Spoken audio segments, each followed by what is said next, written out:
Depuis le 7 mars et jusqu'au 24 octobre, le département met en place une action spécifique à destination des seniors et des malades chroniques. S comme Sport propose un tas de rendez-vous pour découvrir des activités bien-être. Si vous voulez savoir de quoi il s'agit, eh bien restez jusqu'à la fin de cette émission car on en parle avec Séverine Geste, vice-présidente en charge de la jeunesse et des sports en Seine-Maritime. Bonjour. Bonjour. Alors on va détailler ce dispositif évidemment, mais avant tout, pourquoi l'avoir mis en place? Quel constat aviez-vous fait à ce niveau-là?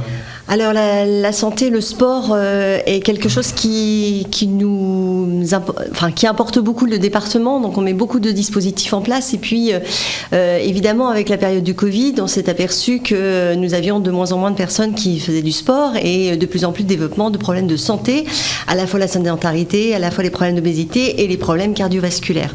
Donc l'idée c'était de faire une enquête auprès notamment des EHPAD pour savoir un petit peu est-ce qu'il y avait des besoins, est-ce qu'on rencontrait des besoins de sport, dans le sport santé et effectivement le retour a été très clair.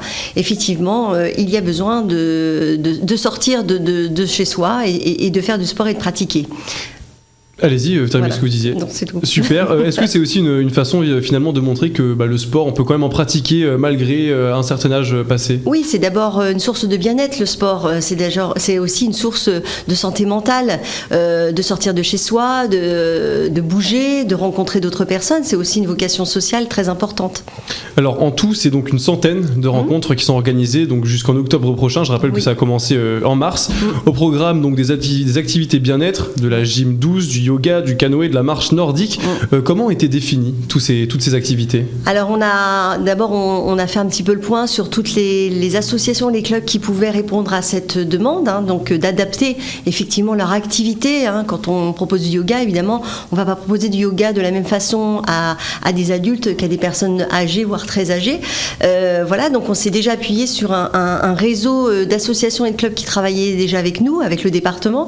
Et puis ensuite, on a complètement adapter l'activité. Donc ça passe d'une activité qui peut être une activité nautique, en passant par de la gym douce, en passant par de la marche, comme vous disiez, de la marche nordique, qui du coup peut être un peu moins violente que ce que l'on peut, enfin violente entre guillemets, de ce que l'on peut proposer d'habitude. Voilà. Alors j'aimerais qu'on rebondisse sur la gymnastique douce, justement. Donc on connaît la gymnastique normale.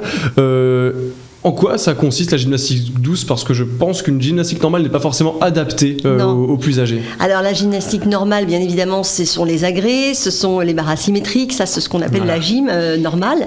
Et puis quand on appelle la gym douce, c'est plutôt pour favoriser les articulations, la mobilité, la souplesse, complètement adaptée aussi à l'âge des pratiquants, bien évidemment.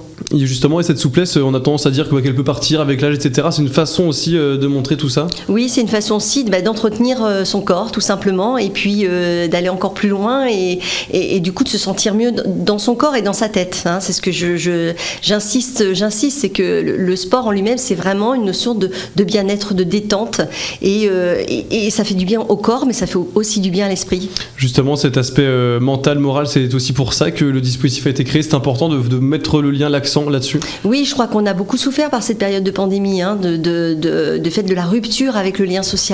Donc ça, c'est vraiment, on a souhaité du coup proposer, de force de proposition, dans des actions qui permettent justement de reprendre un peu la vie, tout simplement, et d'aller vers peut-être des sports qu'on n'a pas forcément l'habitude de faire non plus et qui sont complètement adaptés au public. Alors concrètement, à qui s'adresse ce dispositif du coup? Est-ce qu'il y a un âge minimum, un âge maximum? Moi, je dirais qu'on peut imaginer que ça démarre à 60 ans, à partir du moment où on est senior. Alors, je ne sais pas à partir de quel âge, mais en tout cas... Je suis mal placé pour vous le dire. Alors, on nous dit, en fonction de Pôle emploi, qui nous dit que c'est 45 ans, les seniors, ça fait un peu peur. C'est pas rassurant. Mais ça peut être 60 ans jusqu'à l'âge d'une centaine d'années, si on le souhaite. Il n'y a aucun problème là-dessus. Et donc, du coup, qui encadre toutes ces activités? Je crois qu'il y a notamment des associations sportives et je pense aussi des éducateurs. Tout à fait. Alors, des éducateurs qui sont quand même formés, qui ont une formation dans l'activité physique adaptée, qui sont sensibles aussi au personnel senior, au public senior, pardon. Et évidemment, on n'appréhende pas de la même façon une activité avec un public jeune qu'avec un public senior. Donc ce sont vraiment des gens qui ont une formation de base. Alors vous, justement, qui êtes vice-présidente en charge de la jeunesse et des sports, vous mettez en place un dispositif de sport, mais pour les seniors. Quelle différence voyez-vous justement justement dans peut-être la préparation de ce dispositif, dans l'élaboration de ce dispositif? Alors, évidemment, l'âge n'est pas le même. Moi, je suis effectivement une vice-présidente en charge de la jeunesse et des sports, mais le sport, c'est vraiment le sport pour tous. Et le département fait vraiment en sorte d'ouvrir le sport à tout public. Et ça a toujours été une force du département, à la fois un public qui peut être en bonne forme, mais aussi on aide beaucoup les clubs et les associations dans tout ce qui est sport adapté. Donc le sport adapté, c'est à la fois le sport adapté pour des personnes ayant des troubles, mais aussi du sport adapté pour les seniors.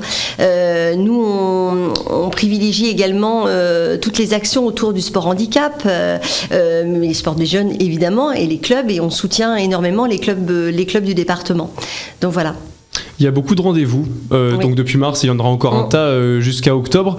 Ils sont répartis dans l'ensemble du département, donc de la Seine-Maritime. Dans quelle ville précisément, au cas où nos auditeurs justement veulent savoir s'il y aura un événement près de chez eux? Ça peut être Rouen, Le Havre, Montivilliers, Yvetot. Enfin, c'est vraiment. On a essayé justement de permettre à tout public, à la fois du milieu rural et du milieu urbain, de bénéficier de ces actions. Hein, donc, on a essayé de faire vraiment de trouver un échantillon de plein d'activités, mais sur tout le département pour offrir à nos sénomarins des activités, au pied de leur porte. Alors à l'heure où on se parle, le dispositif, donc j'ai déjà dit plusieurs fois, a déjà commencé, donc depuis début mars, je le rappelle, il y a beaucoup d'activités, donc il y a du pilates, de la gym, du tai chi et d'autres.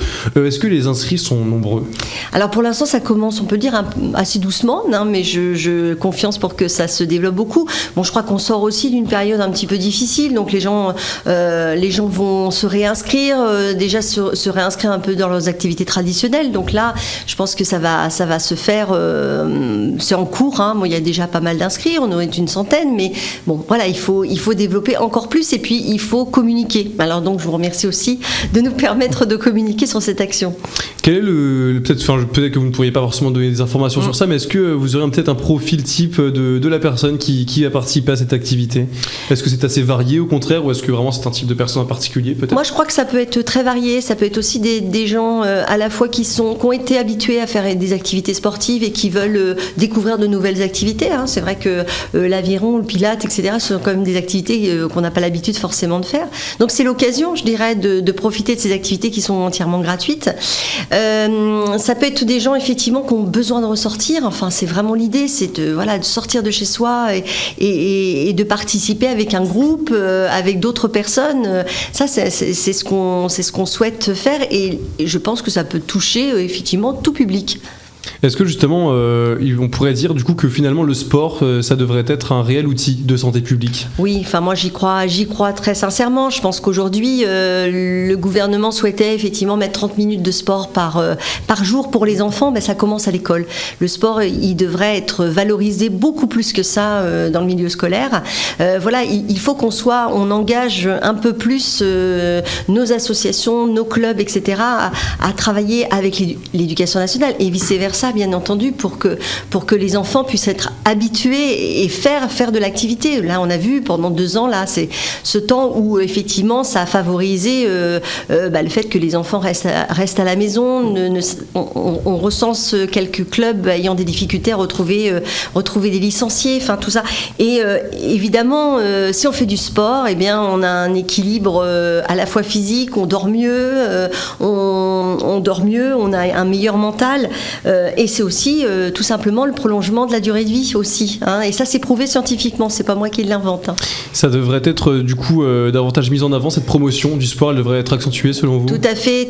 Alors évidemment, on sait bien que sur notre territoire, on a des territoires qui sont un petit peu plus en difficulté par rapport à l'accessibilité au sport. Il est bien évident que quand on est en ville, qu'on prend un bus ou qu'on prend le vélo pour aller dans notre club, quel qu'il soit, le club de tennis, de foot et autres, c'est beaucoup plus facile que nous qui sommes en milieu rural, puisque moi je suis une élue du milieu rural, évidemment, où là c'est plus difficile, il faut être autonome, il faut avoir un véhicule pour aller vers son club. Donc voilà, et ça va effectivement être beaucoup plus développé que ça encore. Comment on peut participer finalement ? Alors, il suffit de vous inscrire sur la plateforme du département. Donc, vous allez sur le département de Seine-Maritime et puis vous allez dans le service activité sportive et vous avez donc S comme senior pour aller pour choisir votre activité. Donc, c'est tout simplement cette façon de procéder pour s'inscrire. Et ben, on peut donc retrouver plus d'informations sur le programme, les inscriptions, etc. Donc sur seine-maritime.fr. Oui. Merci beaucoup Séverine Jess d'avoir été avec nous sur Sensation, une émission qui est retransmise comme d'habitude en podcast audio et vidéo sur Radio Sensation.